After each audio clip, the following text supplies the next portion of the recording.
Bienvenidos a la entrevista de France 24. En Colombia, la subida del salario mínimo en 2026 llevaba meses de disputas entre la patronal, sindicatos y el gobierno. Finalmente, el ejecutivo de Gustavo Petro decidió subirlo en un 23%, superando incluso el 16% que pedían los sindicatos.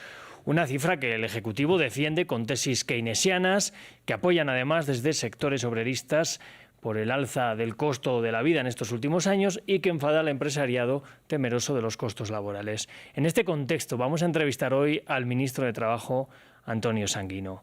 En primer lugar, señor ministro, gracias por estar con nosotros. El Gobierno ha decretado recientemente un incremento del salario, como decíamos, del 23%, una cifra que supera incluso lo que pedían los sindicatos. ¿Por qué, ministro, se eligió exactamente llegar a esta cifra? Bueno, lo primero es que nosotros, como lo ordena la ley 278 del 96, hicimos todo el procedimiento de discusión y de intento de concertación en la comisión que para esos efectos se creó mediante la Constitución y la ley, que buscaba que trabajadores, empresarios y gobierno pudiéramos concertar la cifra del incremento del salario mínimo. Agotado el tiempo establecido por la ley, el gobierno quedó en entera libertad de decretar, como también lo establece la ley, este incremento. Nosotros en la discusión pudimos conocer el informe de salarios vitales para Colombia del año 2024-2025 de la Organización Internacional del Trabajo. Y con ese informe pudimos identificar la brecha entre salario mínimo 2025 y salario vital, es decir, aquel que se requiere para garantizar unas mínimas condiciones de vida del trabajador y su familia. Y esa estimación, ese cálculo hecho por la Organización Internacional del Trabajo nos permitió digamos, tomar la decisión de aproximarnos hasta donde fuera posible a un escenario de cierre de esa brecha entre salario mínimo y salario vital, que es además una orden, una disposición del artículo 53 de la Constitución Nacional que indica que el salario mínimo de los trabajadores en Colombia debe ser vital y móvil, como también lo había reconocido y lo tiene establecido en muchos convenios la Organización Internacional del Trabajo. Bueno, usted ya ha dicho que esta subida se enmarca en una esfera keynesiana, que viene a decir que a mayor consumo, mayor demanda. ¿Temen que esto, junto a la ayuda en ingresos a las familias, pueda devenir también a largo plazo en un escenario de inflación? Pues hasta ahora no ha ocurrido, no ha ocurrido en los 3 años del gobierno del presidente Petro. Nosotros hemos incrementado nominalmente el salario en un 37.6% en los 3 primeros años de gobierno, con un incremento real del 18%.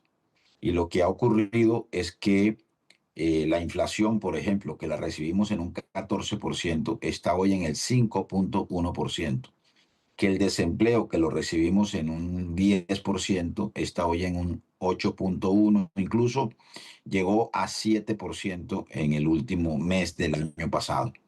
Y que el crecimiento económico, que lo recibimos más o menos en el 1%, hoy está en el 2.9%.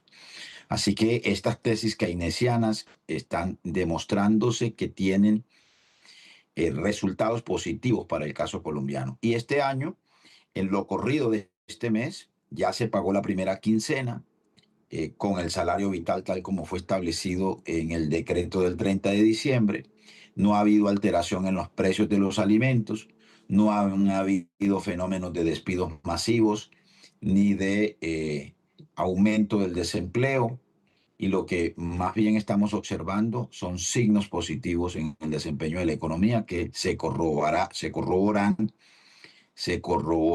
con las mediciones que conoceremos de este mes a comienzos de febrero. Bueno, junto a todo esto que nos señala, la oposición le señala precisamente a ustedes de hacer una medida electoralista a pocos meses de las elecciones. ¿Qué tienen que decir a esto? Pues que es una falacia.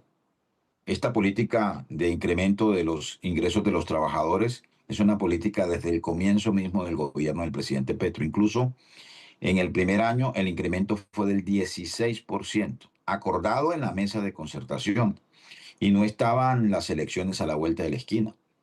En el 2023 el incremento fue del 12%, en el 2024, perdón, y tampoco estábamos en un escenario electoral. Así que esta decisión corresponde a una convicción de que a mayor ingresos, mayor demanda o mayor consumo multiplicador, como lo establece el Keynes. Y este año lo que vamos a tener, o lo que ya estamos teniendo, es una demanda agregada de cerca de 10 billones de pesos al año, que van a significar una demanda en el consumo o un incremento en el consumo de bienes básicos para el trabajador y sus familias, que va a generar un impacto positivo en la economía. Quiero preguntarle también por el anuncio de los canales para denunciar incumplimientos de la medida. ¿Creen que puede haber negativas a implementar este salario mínimo? Sí, digamos, tenemos que estar atentos, ¿no? Incluso porque algunos empresarios o algunas empresas, hemos recibido ya varias denuncias, han advertido que no van a pagar el incremento hasta que no se resuelvan las demandas que se han interpuesto en el Consejo de Estado buscando tumbar el decreto. Y eso está en contravía del principio de legalidad del que goza el decreto y del principio de seguridad jurídica. Aquí los empresarios, todos estamos obligados a cumplir el decreto. En su mayoría, el registro que tenemos es que viene ocurriendo el cumplimiento del decreto, y a los trabajadores ya les pagaron en su primera quincena del año este incremento.